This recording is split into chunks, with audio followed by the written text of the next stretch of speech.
Is there any role of reward and punishment in learning?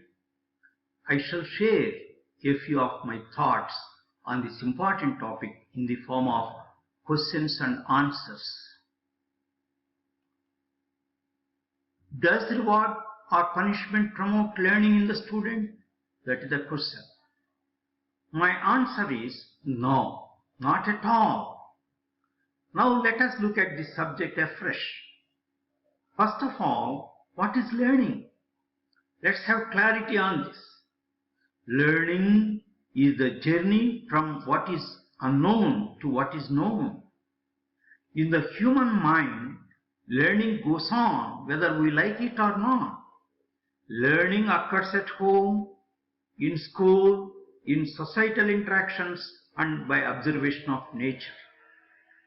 In schools, we structure learning of the student through rigid curriculum, our own teaching methodologies and teaching styles, which need not necessarily match the learning aptitude of the student or his or her learning style. Some children conform to the whole thing we design, or by chance their learning style matches ours. They do classwork sincerely, do assignments regularly, do class tests well, and achieve good grades. But I really doubt, even in those children, through the highly structured and rigid learning systems, models, and practices, whether their creativity is nurtured at all, whether they enjoy learning, whether they become independent learners, whether they try to think differently and originally. But many children today, in the present age, are not conformed. The rigid curriculum, teacher-centered pedagogical approaches do not match the aptitude and learning styles of these children. Both structured and unstructured, formal and informal learning are very important. Matching the curriculum, teaching styles, teaching methods, and variety of learning experiences in schools to the learning styles of the students foster learning and learning faster. Let us try to do everything which promotes learning in all children, but not through reward or punishment, as I believe that they do not promote learning in its true sense. Now, another question. The questioner says, if we see the ground realities, it is only a structured curriculum and the same teaching style or methodology to all the students in a class, mostly verbal, as we do not expect many teachers to be resourceful, so creative and so dedicated. But the student is not attentive in the class, does not do the class assignment, does not do homework, gets poor grades and ultimately fails. In all such cases, does reward or punishment not make him do all the above tasks and achieve better grades? Which is really the most important in the present day world? That is the question. Now my answer is, let us try to look at this with an open mind. We have passed out of the system in which learning is promoted through a reward and punishment approach. It has been there, especially in India, for long. It is deep-rooted. We are not able to come out of it, nor are we making any efforts to come out of it. Let us be honest. Parents, teachers, schools and homes believe in it and are very comfortable with the short-term gains of better grades to the student, though short-lived. But the students are not at all comfortable with this reward and punishment approach. It does not promote intrinsic motivation, self-motivation in the child towards learning. Either he or she is afraid of punishment or may feel excited about the reward to be received, performs a particular task and achieves a better grade in a test. Then we conclude that his achievement is a result of the reward or punishment approach. Sir, it is our limitation and our ignorance of the whole process of learning. His efforts in this way do not sustain for long. He searches for shortcuts to achieve better grades. His focus is not on learning, but on punishment or reward.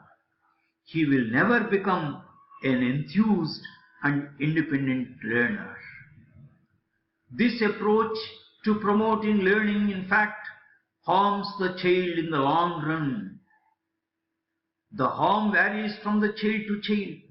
In case of some children, the learning curve falls within the school system itself. For some, it falls when they are in intermediate or plus 2, and for some other, it happens when they are in higher education. There are so many examples in my teaching career. What is important is that the learning curve increases with time. The student's enthusiasm for learning is sustained for long. It goes on increasing. He becomes an independent learner. Learning gives him great joy. Only then does flowering start in the individual, which is very important, sir. Now the next question is from the questioner. Is it possible to foster learning in all children without reward or punishment approach? My answer is certainly yes. But the levels of learning and quality of learning outcomes may vary. The levels of learning can occur in all according to one's potential. One must appreciate even a little improvement in learning in every child. One has to be conscious that he does not appreciate a few children too much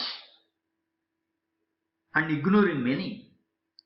But he recognizes even a little improvement in many others. He shows the same affection to all without any bias based on their performance. Now the next question from the questioner. But how? What should I do as a teacher? That is the questioner asks me. My answer is, how is actually the problem and challenge? There is no the best method, nor the only best style. Sir, there are no prescriptions. Let me give my perception based on my experiences as a teacher at all levels. We have to reorient our teaching styles and methodologies to match the learning styles of the students. At least one methodology and one experience must match the learning style of the student. A lot more to learn on this, sir. Is a very big subject by itself. But we can easily achieve it, provided we are convinced and honestly we put in the necessary efforts. The next question from the questioner. Does reward or punishment correct the student's misbehavior or bad conduct? This is the question. My answer is no, not at all. It is true that some students are not well behaved. There must be do's and don'ts in the classroom, in the library, in the lab, in the playground, etc. That's very important in order to provide a congenial environment for learning and also living. There must be a code of conduct for teachers too. Teachers must be well behaved. Parents must be well behaved as they are elders. Then naturally the children with a little training, monitoring, discussions and counseling, depending on the need, will try to behave well. Even then, some students need our help, sir, our expertise to correct their behavior and mentor them. Such students need our special attention, more time and different approaches. The same approach does not work for every student. I never say that misbehavior should be allowed. It should never be. That has to be corrected at the earliest before it becomes a pattern, a habit, a disease. The school community and school parliament involving the child in some of the discussions have to consider this to help the child to come out of it. We have to be careful in not condemning the child. Sir, don't condemn the child.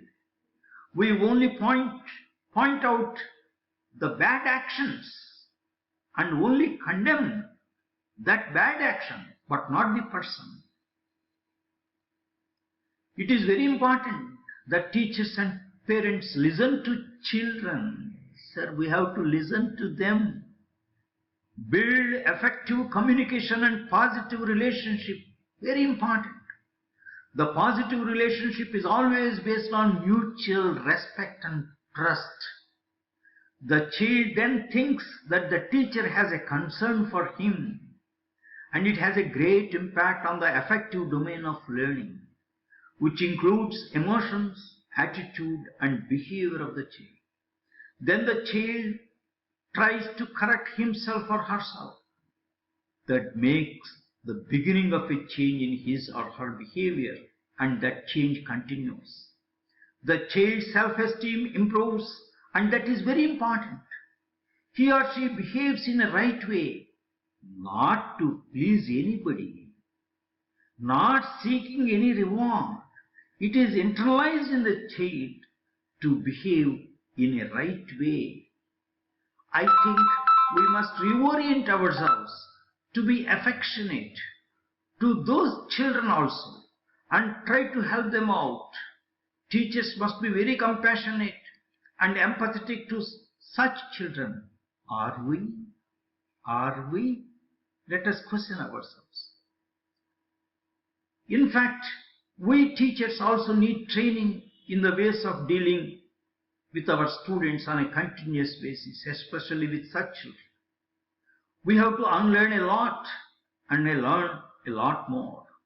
We have to be open-minded. We have to continuously review our approaches, our rules, and question our own thinking process and our wisdom. Ultimately, the children have to learn knowledge and skills, live with others in harmony, live with good conduct and behavior. There is no place for reward or punishment in achieving all this. That is the objective of any school, in my opinion. How far we travel towards it is one thing. Whether we started our journey at all towards it at all is another thing. Thank you very much.